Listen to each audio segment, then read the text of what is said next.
Mes chers frères et sœurs dans le Seigneur, bande konanga na kati na nkolo, Nzambe azwa lokumu, Nzambe apambola bino. Bandeko tokendeka mwa mbang, tokendeka mwa mbang.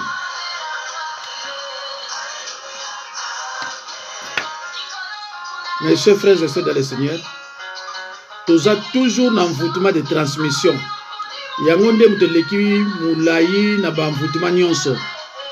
Po ezana ba exemple belé mais sona pesa ba exemple wana na yebite soto aussi salaire ni. Alors ba exemple wana ko pesa mo mususu so na sisi nyonso oyo. Na osala wa blog na bimisaka ngo ndambo. Après on verra ce qu'on pourra faire. Alors bandeko nalobaki soki ba délivrer yo komba eza ko umela oyebite soko zana va faire na quel niveau ya ba sorcier yozo mona ka ndoki mais tant mususu ozana problème na les sorciers de haut rang, tant mususu ozana problème na sorcier ya rang moyen, tant mususu na sorcier ya recrue ya rang inférieur, mais c'est impossible yeba. Mais au moment où non, malgré biloko na silisi, quand même délivrance nanga il fallait si la janyonso. Yangwana balobaka, l'ennemi ne lâche jamais sa proie. Mais yo persévérer toujours ti ako lâcher. Bitumba na biso eza contre bango. Notre lutte n'est pas contre la chair et le sang. C'est-à-dire notre combat n'est pas contre les hommes et les femmes, mais contre les esprits invisibles, les esprits monsieur na kati banzoto na bango. Alors bandeko, tosilisaki les sorciers de rang de haut rang. Si on parler na les sorciers de rang moyen. Alors bandeko bolanda na bokebi nyonso. Les sorciers de rang moyen, ce sont des sorciers, ce sont surtout des contremaîtres chargés d'initier, de surveiller, d'encadrer ou de discipliner ceux de rang inférieurs. Ils surveillent les travaux et contrôlent l'exécution des ordres, encouragent la transmission de la sorcellerie à d'autres victimes. Il arrive qu'on leur attribue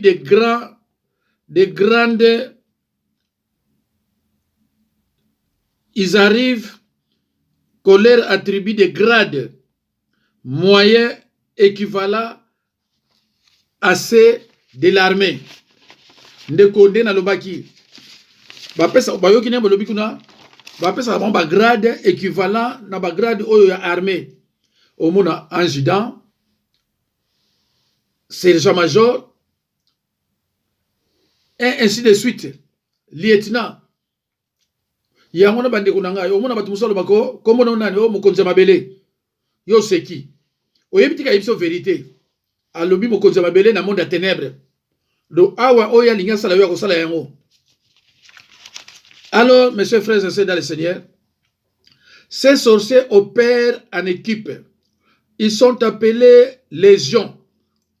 Neko, les sorciers moyens, ces sorciers opèrent en équipe. Babengi bango légion. Prenez votre Bible. Bokomona na Matthieu 26:53. Jésus solo bilalika mo légion. Bokomona na Marc 5:9. Bokomona na Luc 8:3. Onyo sozo prêcher dans la Bible.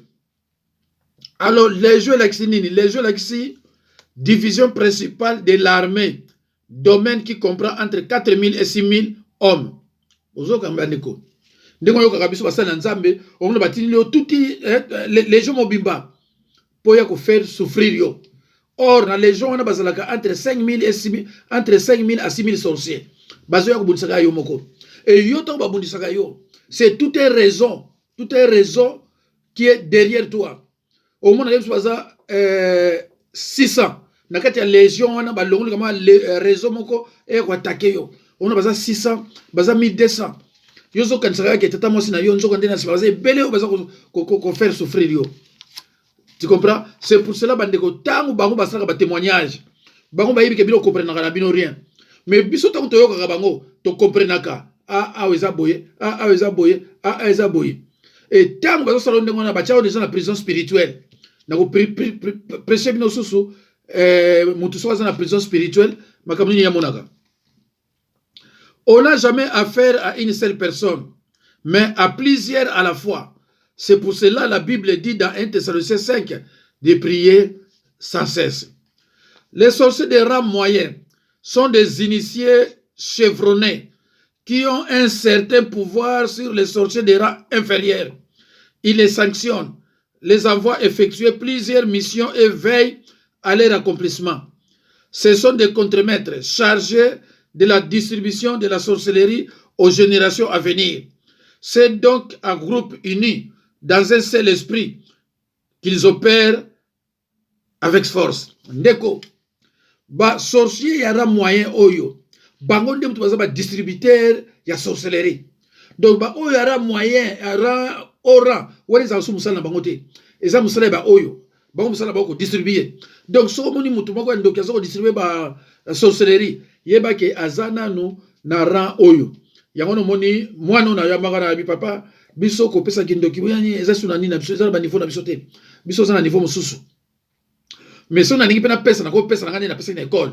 Voilà. Mais biso musala biso ko boma. Abi ngande na zali apona boma na mona ngana ile côté. Mais il avait 13 ans. Et ngana pona boma ça c'est rien. Ndeko ozomona oyo yara moyen. Musana bango ngwana bango ba pesa ba ordre kotinda ba récrit kokino so la bilamba ba sorcier koteka kana ba wenze kosalaka boye eza ba oyo.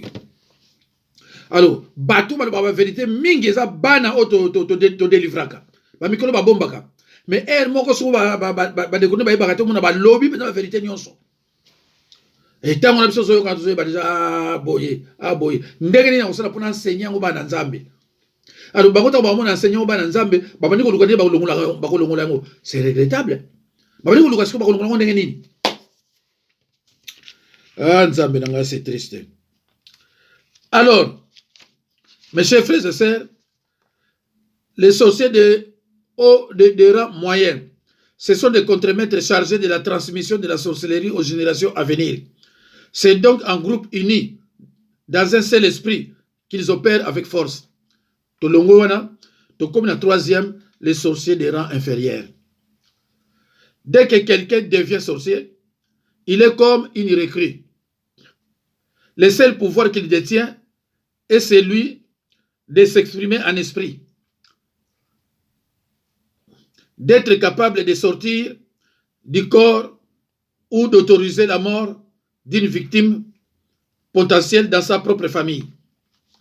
Souvent, c'est le parrain ou la parraine qui vient faire sortir la recrue et l'initier à d'autres pratiques de ce monde des ténèbres. Les nouveaux venus sont soumis à des tâches subalternes comme gardiens, puiseurs d'eau, cuisiniers, transporteurs, vendeurs de viande au marché des sorciers, chauffeurs des sorciers, laveurs de vêtements des sorciers, laveurs de culottes des sorciers, etc. En attendant qu'on lui donne sa femme ou un mari de nuit. Leur puissance est limitée. Elle dépend des autres, mais peut augmenter en fonction des victimes qu'ils offrent en sacrifice. Quand ils donneront plus de victimes, ils pourront accéder à des grades supérieurs. Bandeko, awa, tozo parler na ba récrit. Na ba sorcier yara inférieur. Puissance bango la ka nini ko pesa bata famille bakufa ko bima ko zonga mais aza vraiment très limité. Yango na monaki ndoki mususu banango loba et pas na bango kuna so ozala infirmier a kuna pa kozala infirmier so ozala ki boye kuna pa kozala boye soki ba recruter yo ozala boye soki azana kati ya zemi bazo ya kozoye ba obima na ende ndoki ona bana osala ye. Alors bandeko bo comprendre passe ya bato yo au mona ndoki mo yo zo banga azane recrue ateka kana wenza mandoki mais na moi puissance ya kopesa maladi yo bandeko banga ye or ki ya banga yo parce ya esclave tande banyoko na bango ba kopesa nzunga monene ngala alamba kuna neti mutazo lamba na prison ba beta kama ninga osakana te. Alors siko ba sataniste nde baza ba mikonzi na bango mikonzi nde ba ministre baza na gouvernement. Alors donc so ba bengi mutu sataniste longwa pembe na ye pour sataniste ko na France alors ba quartier tel bo mutako bala zati so so il faut pas mutako bala zati so ka lobi lobi ko bomayo père bomayo ya on a pesa un exemple mikolo ya sataniste mo ka ninga ko boma mutu na kimaki apananga pour remarquer que kaka mutu na Saint-Esprit mutako bloquer akimaka apananga alors c'est que conflit et kotanga na sataniste wana pona mutu yo na bloquer ki ya boma ete et mutu ngo aza en vie ti lelo aza en vie mukona koloba soki a contester à l'école ba ngana kosinga ko sakate. Voilà bandeko ba passe yo biso za na yango. Alors bandeko la contrepartie elle est souvent exigée en vie humaine, c'est-à-dire la recrue ayant consommé parfois inconsciemment la viande d'autrui est obligée de la rembourser à son tour, vie pour vie, peau pour peau. À défaut de quoi, elle pourrait subir des petites lourdes aux conséquences, il pourrait subir des punitions, des petites punitions aux conséquences incalculables. La contrepartie peut aussi être donnée en nature par la victime. Par exemple, le sacrifice de sa santé, un pied malade, un bras malade, le sacrifice de son intelligence ou de la prospérité familiale qu'on appelle vulgairement chance. Alors bandeko, soki akomi kuna, bako senga ye mutu. Soki akomi kopesa mutu te, balo bana apesa peut-être chance à famille. To lo boko na ye, to lo kolo na ye, to eloko na ye, to akoma peut-être na kunki, to ba pesa maladie net ya ba nini oyo maladie ndeke. Ba maladie bele bandeko soki osambela ka penza oza molimo santo. Soko vai na mwasi na yo to na mbai na yo moko za ndoki. Soko sambela ka penza ndinga solo okoyeba ke oyo nazana ya za bien te. Oh, la bien. Mais si on a aussi sûreté, on a même aux assir, bon de la car. C'est pour ça que nous avons des esclaves. Ce qu'on finit ndoki. Et c'est vrai, pas ça qui ndoki. Au sengi bitumba na ye, timoro kufa. Bible zo peksa, ko finga ndoki. Pourquoi? Parce que, baza esclave, baza mona pas mingi. Alors, mes chers frères et sœurs, la contrepartie peut aussi être donnée en nature par la victime, par exemple des sacrifices de sa santé, un peu malade, et etc. Ou la prospérité familiale qu'on appelle vulgairement chance. Les sorciers donnent le bonheur de la famille en contrepartie et peuvent aussi hypothéquer les salaires des parents et les laisser dans des dettes insignifiantes. Neko, bana oyo ba monaka pasi ya pasi. Ya on a besoin obligé, il faut que ta bonheur ya famille apesi on a monde à ténèbres. Azuba parents apesi bango na bazala batu moko ba dette ya ba nyongo sina kate. Ndeko, ya no monaka na famille mususu. Pasi ezala kula ya kusakana te. Mutambongo so akumi na famille na fo abomaye. Pasi ndeko esakana parce que biloko nyoso baseba sala en consécration na monde à ténèbres.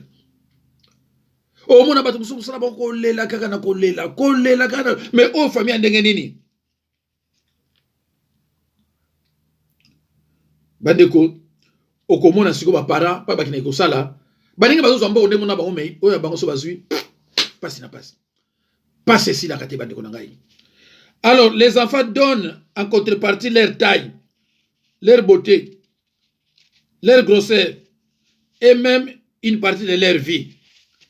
Bandeko, ya no mona bana musu bakola kate kaka mikuse pona nini tai na ye apesa nkuna mayele na classe apesa nkuna siko mona na neti zoba. Alors comment reconnaître un enfant sorcier? À cause de leur fragilité, les enfants en RDC sont tous les jours qui passent victimes d'ensorcellement. L'enfant peut présenter les signes ci-après. Il développe un caractère difficile, devient têtu, indiscipliné, bagarreur, voleur et menteur, surtout menteur. Il ne pleure pas lorsqu'on les corrige et ne demande jamais pardon. L'enfant peut difficilement dormir la nuit ou à l'inverse. Il dort toujours très profondément. Il parle souvent dans son sommeil qui est quelquefois très agité. Il peut aussi se déplacer la nuit et se retrouver par exemple au salon alors qu'il était censé dormir en chambre. L'enfant fait des figues, c'est-à-dire fouille la maison sans raison apparente. Il devient très sale, dort partout, peut connaître la baisse des rendements sur le plan scolaire. La difficulté de croissance et la fuite de la prière d'ensemble sont aussi des signes à prendre au sérieux. Au moment où on susu ayebi que l'église wana musala nzambo na zaboye azapita correct sozo meme kuna okinete ayebi que kuna boye baye e balingi peta ba église pa imagini oh bino bokini na bino tela na ndako boke boye na nzela ya tikali. L'enfant mange beaucoup et ne semble jamais se rassasier. Il est disproportionnellement trop gros ou trop mince pour son âge. L'enfant défèque et urine au lit ou dans des objets non appropriés, tels un verre, une casserole, etc. Cela même à un âge avancé. Il lui arrive aussi, si la sorcellerie a atteint un plus haut degré, qu'il menace tout le monde et impose sa volonté. Soko moni mwana asubaka zana maele banda ko vérifier c'est qu'est-ce qui ne va pas. Banda ko vérifier oye baka eloko nini ezate. Soko moni bolali na mukolo asubi na mbeto ko kine sumu sikate. Mukolo mususu mama bima musuku na aja alika 25 ans. Bolali na mbeto moko so moni ka asubi. Azala ngo amuta bisala. Donc akofondaka kasa kine azo suba pana bango wana nzoka babimise na poisa ayo suba mukili. C'est très dangereux. Bah, on va souba na bouton, par exemple, souba zoko utiliser na batuana. Au moins chaque 3 fois no souba. Chaque 4 fois no souba. Ce que ça est l'angani. Mais aux gens na kindokité. Somba po souba sur na chambre. Pour nous bloquer bango. Et ça la maman mingi na papa belé payer la bango le kwana. Alors, oko bana mona sikoyo, lukuna comme na pouvoir wana abani ko imposer comme on loi na ye. On va boyer habiter, on va boyer saraboté, on va saraboté. Il y a déjà besoin de katendako. L'enfant peut présenter une maladie difficile à diagnostiquer par les médecins et peut vomir du sang avec des morceaux de chair. C'est souvent du sang humain et la chair humaine qu'il consomme dans cet état de sorcier. Il est épileptique ou présente des maladies qui lui font perdre conscience. Ndeko, boko se retrouver na mwana ndako akomi na maladie épilepsie. Bino bozo zulango na ndeko mususu. Nzoka nde ba uti ko transmettre kindoki. Et surtout, si vous avez mineurs moins de 15 ans, moins de 18 ans. Ça se passe souvent entre 10 à 14 ans. Alors, si vous avez un Nzambe, oh yo, ya solo. Amoni mona Nzambe sala mbe. Tam so kolo banaite. Aba bobo ndilaka. Akolo bobo ndilaka. Abonné ba prophète ba tout mona lobby, mais ako traité. Alors ba maladie oh yo, eza ba signe wana. C'est rare ezala ke yangote. 80% ezala ba signe wana. au moins mona boto mina bien azana kindoki te nini te mais na air mo ba problème ko yaki tout ça soki entre bino moko bazana ndoki mona apesi mona ndoki alors soki akendeki pa on école au place mo akutana ndoki ba pesi biloko wana et rendre épilepsie pour epesa bino signe que mwana komina misala so boko lukile ba basala nzambe oyo bakoko longole misala wana alors soki bino ba para boyebi kazala misala wana bongo zo ko bomba mosala nzambe a bolobili yango yete mwana continue nango ti na mama moko so akoli abano boma bande ko na ye donc soki mwana azana misala wana vraiment il faut que ça la tout koloba.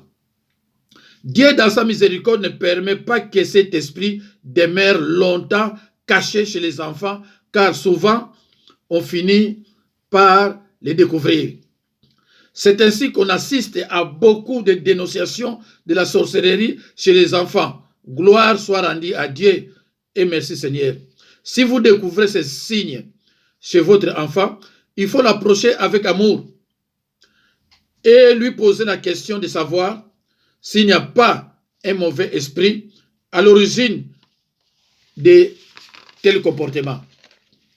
Montrez-vous compréhensif et perspicace sans le brutaliser. Les sorciers sont menteurs de nature, mais ne résistent pas à l'amour de Dieu. Alors, bandiko, faut que baga. Si par exemple, mon andimi, muta pesa ki ndoki, eza Crispin. Mais ye, tant bozo tuna ye, mbala moko, et pas union soit ça connecté, et comme il y a en contact. Babandiko le banaye, le ba Madeleine. Madeleine azana ni lepso grande série ayo mwasi. Alors balobina lo bakuma Madeleine a cause sa conflit sur notre famille. Bukaki Madeleine ndoki. Or balobina bino les sorciers sont des menteurs. Bon on a bien, les sorciers sont des menteurs. C'est pour cela. Ceux qui bozana mona muke. Ozana doute na indenga zako lubake mutapese kindoki kingandi. Ce n'est pas la peine bolanda mutuana. Bobo de la bena pona ye, bo sala tout kindoki longwa. Parce que bandoki basalaka. Ceux qui par exemple tapesi mwana kindoki boye. Tant que nous tunaye, kaka tant que tunaye, bango nyo sokoma contact. Siko ba koluka nini, ba tia problème na kata famille. Balo ba mutu bongo azana kindoki te. Balo bia yem to andoki, amemaka biso telle place boye, akena na biso telle place boye. Nyonso wana pona ko tia trouble na kata famille. Il faut ba yebake bandoki baza bato désordre. Bandoki baza bato batina bato trouble na famille. C'est pour cela soko ba yebiso ke ndeko na ndoki. Yo atake croire les nouveaux. Ce n'est pas la peine au Kangila Ikanda. Ce n'est pas la peine beaucoup de ennemis. Yo zala na liloba. Soko zana liloba attaque croyant né de nouveau. A cause de l'homote. Attaque croyant né de nouveau. A cause de yo et l'homote. Rien. Voilà. Donc, mes chers frères et sœurs dans le Seigneur, recommencez, montrez-vous compréhensif et perspicace sans les brutaliser. Les sorciers sont menteurs de nature, mais ne résistez pas à l'amour de Dieu. Recommencez votre interrogatoire après quelques temps d'interruption en lui déclarant que Jésus l'aime et qu'il vous dise ce qui ne va pas en lui pour que je puisse l'aider à s'en sortir. Lorsqu'il résiste alors qu'il y a des signes évidents, c'est peut-être un sorcier de haut rang à qui on a affaire. Il faudra dans un tel cas s'en remettre du Saint-Esprit. Il faudra dans un tel cas s'en remettre du Saint-Esprit. Ne les brutalisez pas en cas d'aveu, mais amenez-les chez un pasteur. N'allez pas crier partout que cet enfant est sorcier. Surtout ça. Surtout ça, au koki kokendeke partout te, pour na kolobaka ke mwana oyo azana kindoki. Ce n'est pas bien. Alors, mes chers frères et sœurs, Ezubiso temps, quoi ça? On distingue trois sortes d'envoûtement. Voilà. envoûtement de transmission et suit biso penza tant ya mingi to silisi yango. Donc sikoyo nakopema pona pesa bino prochainement l'envoûtement de contrôle et d'exploitation. Après envoûtement d'élimination. Wana eza na biloko mike. Naza sir ke kozolonga vidéo moko. Et ce que je vidéo moko lokolo ezaki thème ya tozui yango ya sorcellerie Dalila na suka nango comment reconnaître une femme sorcière. Pourquoi? Parce que tozua Bible l'exception Dalila moi si yandoki. Ba mama belé baza kolela awa epananga. Papa moi c'est moi nanga. Moi si muso yaki apananga papa bondela kwa nanga. Grand frère na biso abengisa biso nyonso. Abengisa pe famille moi si nyonso. Mais moi si wana alingaka te grand frère asola na biso. Ah papa moi si moi nanga ibakanga portable na téléphone. Ngai maman na koso wana été toujours femme. To ka te mobali. C'est pour cela biso tant tozokola. Tozako yoka ba mama zoloba. Soki moi nanga mobali akozwa moi si malamu. Souci nanga soki moi nanga mobali akozwa moi si malamu. Toyoka jamais ba parents baloba ke soki moi nanga moi si akozwa mobali malamu. Wana toyoka yango te. Ça dit beaucoup. Soki ba maman bazo ganga bazo ba toujours ah moi nanga soki akozwa moi si malamu. Pourquoi? Parce que ba yebi jamais balobaka moi nanga moi si akozwa mobali malamu. Non, ba ngo ba yebi mobali nyonso ka mobali. Mais c'est que moi c'est un problème. Tozo mona ngo na poto ndenge ba mama ya mibali basi bazo benga na bona bandako. Eza vraiment ba biloko moko peza ya kosakana te. Tozo mona ndenge ni bana mibali. Pona moi si na ya ko beta mama na ye. Ebele ngamoko awawa. Nazana famille mo mibali basi na basi. Oyo empoisonné ki ngai. C'est une cousine. Aza moi si ya niveau famille. Voilà, na bota en commun na ye. Mais tant qu'on a yebi, ba o ba yebi. Tu comprends? Donc naza contre basité mais eza biloko tozo na Bible et puis ngamo pe naza bandiko basi ebele. Donc quand je parle de toutes les femmes. Voilà. Nazu moi si moko awa ayo monanga lui papa naza divorcé navana na ndako nanga na bana nga. Siko nazo mobali nanga kopé nanga tu verra ye. Siko alinga bala nanga novanda pa na ye. Bandeko na basi baboyi. Bandeko na basi balobi toza na kimia na famille na biso to boyi oyi na biso problème. Ana poto mabala yate. Biso za mabala na mabala parce que to yebi valeur libala. Mais yo ndeko vanda ka yo moko wana biso za na kimia. Moi si wana déjà utaki pa mususu. Tango oya pa na yo abano bibisa problème pa ka bola biso komi okingani ngani boy fana ndenge wana. Moi si wana yekolela pa nanga pona abondela pona ye mobali na ye ayoka maka manda kubande kona yete na yebise mama na saka ba prière ndenge wana te mobali ayoka bande kona yete pourquoi bande kona bazo vivre ba réalité bango moko basi ba yebise ndeko na ba okete ndenge yo vanda ka ndenge na vanda ndenge wana ko mo sa kufa vanda ndenge wana to bano edeyo ndenge bosala na bino yo kina ndako na ye pa na yo bo continuer ndenge wana poto boy un jour se retrouver na libanda biso na kimia te et voilà les gars. Donc tant que tozolo ba awa ya basi eza yote moi c'est ozolo ndanga eza peut-être basi mususu mais ceux qui opposent na kati lukanga oya na confession repentance numéro nanga eza 06 51 03 21 non 06 51 03 92 89 06 51 03 90 89 nakosala tout vraiment nasilisa yango pona moto azobenga ngai awa mais allô faut kata alors bandeko nzambe apambola bino tokomi tosilisi mateya na biso na banzi kalate bokomona envoûtement de contrôle et d'exploitation et puis envoûtement d'élimination. So tokomi wana esili après tokenda likambo mosusu. Merci beaucoup. Nzambe apambola bino. À la prochaine occasion. Au revoir.